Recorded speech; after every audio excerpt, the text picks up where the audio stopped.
Hello, Spindler Academy. So today we're going to be talking about ping and standard deviation.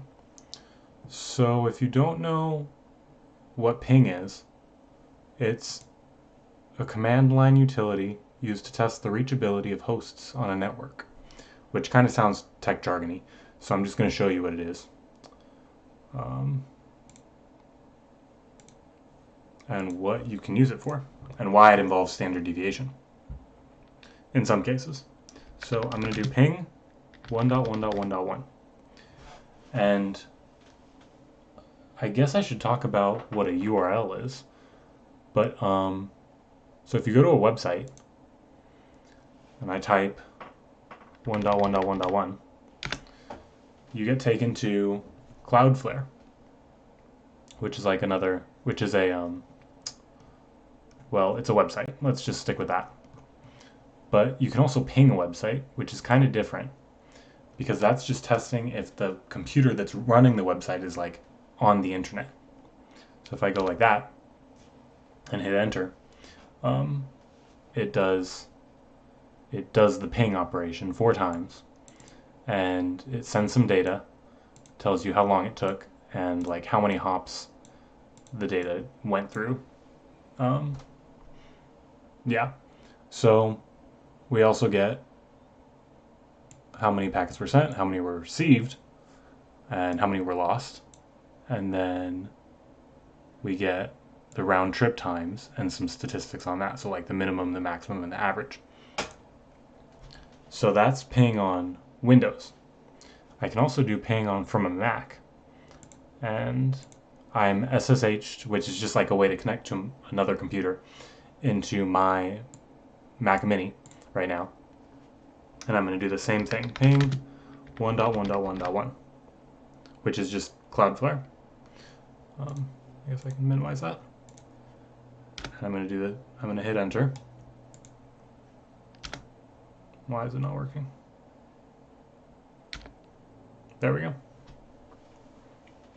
And you'll notice that on a Mac or a Linux system, it just keeps going. And so you have to hit Control C or Command C, depending on which computer you're on, to stop it. And then you'll also notice that in the statistics that it generates, it includes the standard deviation. And when I saw this, and I knew I had just talked about, or I know I had just talked about standard deviation and how to calculate it, but I noticed that, or I was curious as to how it calculates it. I assumed that it would use the population standard deviation calculation and not the sample standard deviation calculation, but I wasn't sure. And I thought, well, I could just do the calculation myself with all these times, and then see if it used the population or the standard deviation calculation. But I knew I could also look up the implementation in C, I'm pretty sure it's C, yeah, it's C, of the ping itself.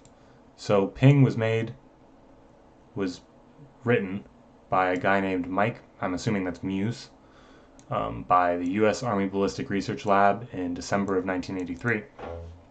And it's in the public domain. So, and this is from apple.com, so it's, a trusted source. But yeah, so if we look up standard deviation, we can see that it calculates the standard deviation by calculating the square root of the variance. But then you'll notice that the variance calculation, it looks a little bit different than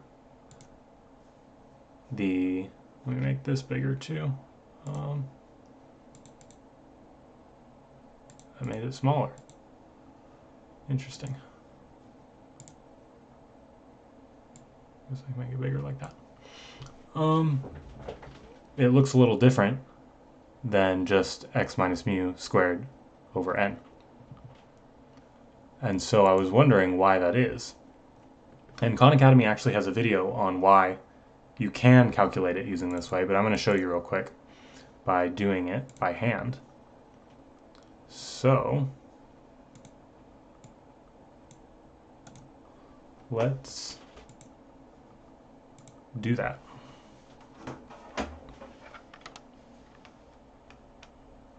If I can get the pen out for my tablet.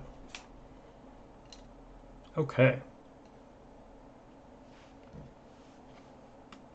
So we know sigma squared is equal to sum from I equals 1 to n of x sub I minus mu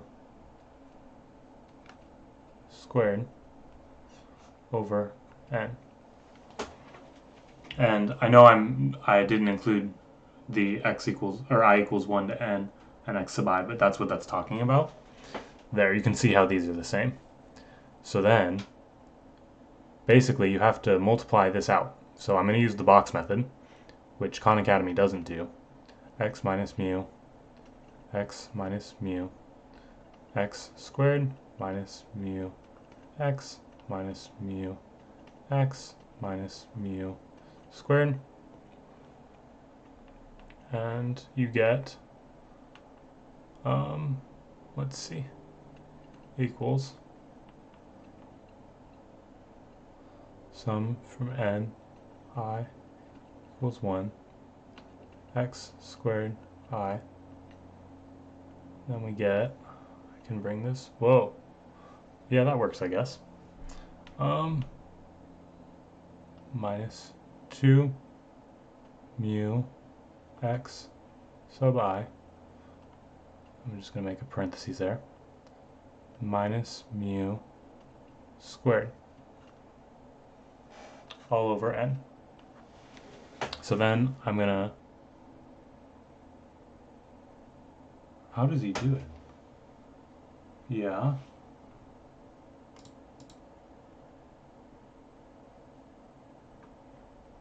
Okay, so, oh, that's a plus. Okay. I knew something was wrong. So then that equals sum I equals 1 to n of x I squared, and then, yeah, minus 2 mu sum I equals 1 to n of x sub I plus mu squared sum, and this sum is just 1 because there's like an imaginary 1 times x to, or I don't remember exactly the rules, but basically that term just comes to 1, and then over n. And then how do you do that? Well, this becomes sum I equals 1 over n x I squared over n minus 2 mu sum I equals 1 n x of I over n. So you distribute the n, and then plus, now I think I've done something wrong.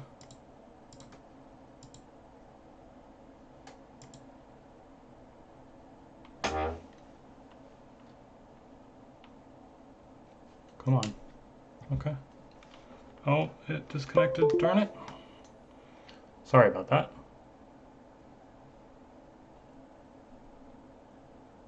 Plus mu squared over n. Oh, it becomes n, that's what it is. Because it is, so it's, yeah, you do have to multiply that there, and it's just a 1. So it becomes an n here. I equals 1 to n of 1. I should probably review my summation distribution rules, but I guess you can watch I'll link to the Khan Academy video in this video too, so that you can see his explanation of it. But these cancel out, and then it turns out that this right here is equal to mu. That's the definition of mu. So you get sum I equals 1 to n of x I squared over n minus 2 mu squared plus mu squared. And then this right here can be simplified. So like if you had minus 2a plus a, if you have negative 2a, you add 1, you're just left with a, right? So it becomes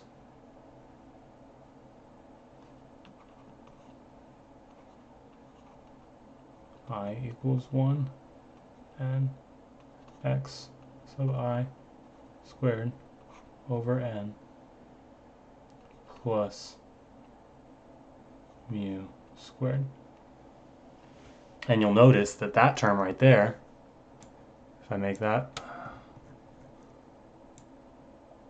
smaller, or if I highlight that, so we used this formula, we got this. Why am I not drawing?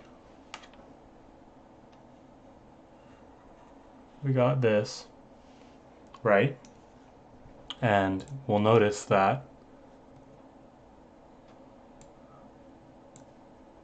t sum squared, oh, I didn't explain where t sum squared came from, but if we do a control F, t sum squared, it's just trip time times trip time, which is the x squared term, and then over n, which is what we got. Oh, it's minus the averages squared. Did I do that wrong? Oh yeah, I think I did do that wrong. Yeah, it's minus a. Whoops. So if you were watching and you were keen, you got that. So it's actually minus a there, because you have negative 2 plus 1 is negative 1. So it's minus mu squared, which is how they calculate it. So that answers the question of why standard deviation is used in ping, and it answers the question of how they calculated it too. So hopefully that was insightful. But yeah, this has been SpindlerAcademy.com. Feel free to donate by going to SpindlerAcademy.com/donate. Like and subscribe, and thanks for watching. Bye.